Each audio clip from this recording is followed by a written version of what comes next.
I am Ali Godo, Deputy Director of Vocational Training, Isiolo County Government. I am urging all the youth to take this opportunity to apply for these scholarships, which is given by Safaricom Foundation, partnership with Catholic Relief Service, CRS.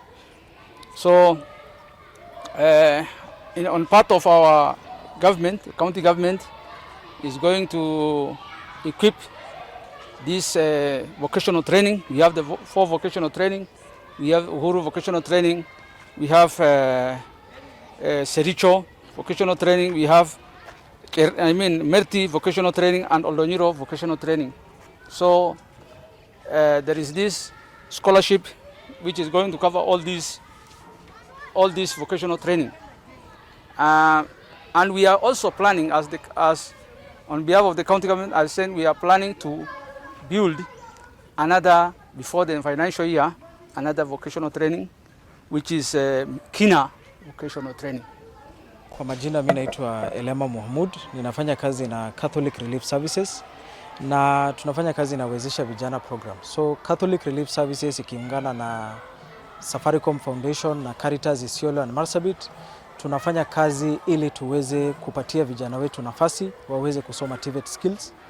Changamoto tulionayo hapa Isiolo na Marsabit ni kwamba vijana wetu hawezi kupata ajira kwa sababu hawana nafasi ya kupata hizi ajira kwa sababu hawana enough skills. So Catholic Relief Service ikiungana na Safaricom Foundation na Caritas Marsabit and Isiolo inataka kupatia vijana nafasi waweze kusoma TVET skills. Na andawezesha vijana program tuna target vijana 600 kwa ujumla kuanzia Nairobi, Marsabit na Isiolo.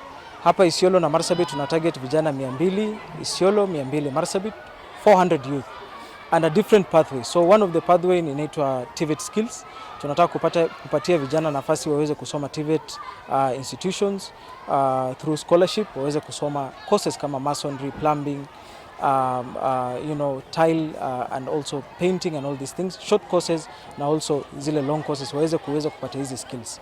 And apprenticeship pathway tunataka kupatia vijana wale ambao hawawezi kufikia TVET institutions waweze kusoma kwa kijiji yao. So we are going to link young people with local artisans waweze kuwafunza TVET skills, waweze kupata hizi skills, waweze kupata jobs.